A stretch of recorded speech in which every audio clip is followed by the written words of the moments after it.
Glória ao Pai, ao Filho e ao Espírito Santo, como era no princípio, agora e sempre. Amém. Mateus 7, 1 ao 5. Não julgueis e não sereis julgados, porque do mesmo modo que julgardes, sereis também vós julgados, e com a medida com que tiverdes medido, também vós sereis medidos. Porque olhas a palha que está no olho do teu irmão, e não vês a trave que está no teu? Como ousas dizer a teu irmão, deixa-me tirar a palha do teu olho, quando tens uma trave no teu? Hipócrita, tira primeiro a trave de teu olho, e assim verás para tirar a palha do olho do teu irmão. Palavra da salvação, glória a vós, Senhor. Jesus se encarnou para caminhar conosco, ele interagiu. Ele não somente assumiu a nossa natureza, mas ele conviveu com a nossa natureza. Ele se misturou, digamos assim, com a humanidade, sem perder de vista a sua pureza. Agiu em tudo semelhante a nós, menos no pecado. Então nós não podemos esquecer que Jesus via, observava as pessoas, observava o comportamento da comunidade. Ali em Nazaré, onde ele cresceu, onde ele viveu por aproximadamente 30 anos com seu pai e sua mãe, ele via como era o comportamento das pessoas. Ele pôde avaliar com tranquilidade, com serenidade, com conhecimento, como que as pessoas se comportavam. E, com certeza, esse comportamento, nós podemos olhar hoje, ele continua parecido, porque nos apressamos muito em julgar o comportamento do outro, principalmente quando o outro faz alguma coisa que nos desagrada.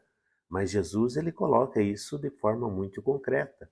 A mesma medida que tu usa para medir vai ser usada para medir o teu comportamento também.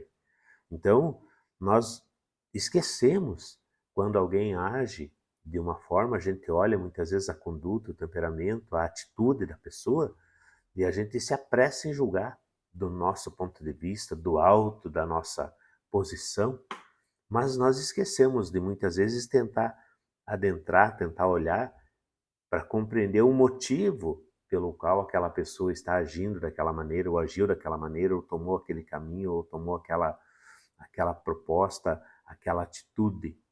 A gente muitas vezes não conhece quais são as nuances, qual é a circunstância, quais são as motivações da pessoa estar agindo daquela forma.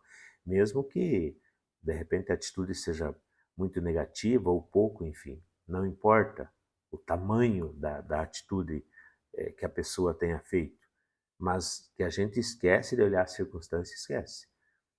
Até na questão do direito, né, do direito penal judicial, existe essa questão, né, o advogado ali da defesa de alguém que cometeu um crime, um delito, ele está ali para ajudar a fazer justiça, para que a justiça em si não penalize de forma exagerada aquele crime ou aquele ato, enfim, que foi cometido, para que seja o mais justo possível. Então, o advogado de defesa ele tem ali a missão de tentar atenuar, de tentar apresentar todas as circunstâncias pelas quais aquela pessoa cometeu aquele ato. E nós, no nosso dia a dia, também, né, Jesus vem falar isso, dessa proporcionalidade de julgamento, porque, em primeiro lugar, né, nós não fomos, não recebemos esse privilégio, esse direito de julgar e condenar o outro. Em segundo lugar, nós deveremos olhar isso, ter essa perspectiva, porque a gente não sabe, né, não sabe o motivo pelo qual determinada pessoa agiu daquela forma conosco ou com alguém. E às vezes também tem até a nossa situação. Às vezes a pessoa age, tem uma atitude, tem uma palavra, alguma coisa, mas nós não estamos bem e aquilo nos machuca, nos fere. Mas enfim, né? A empatia, né, de se colocar no lugar do outro, de tentar compreender a circunstância que o outro viveu ou vive para ter determinada atitude, né? E aí Jesus, inclusive, vem e coloca, né, a trave no nosso olho é o quê? Muitas vezes os mesmos defeitos ou defeitos piores, às vezes a gente tem, que impedem com que a gente enxergue com clareza o defeito ou a atitude que o outro está fazendo. Então Jesus vem falar para nós, olha, será que você não é pior? Né? Avalie a sua própria vida primeiro. Então essa palavra nos traz realmente um, uma chamada de atenção, talvez até uma palavra de confronto conosco mesmos, diante das situações que nós avaliamos no dia a dia. Então, que essa palavra de Jesus de antes de nós queremos corrigir os outros, nós sermos mais testemunhas, nós darmos mais exemplo do que querer corrigir somente com palavras, somente da boca para fora.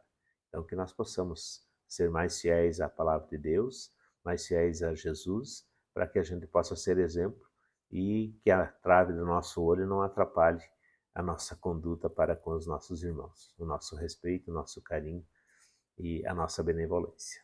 Deus abençoe, ilumine e guarde. Em nome do Pai, do Filho e do Espírito Santo. Amém.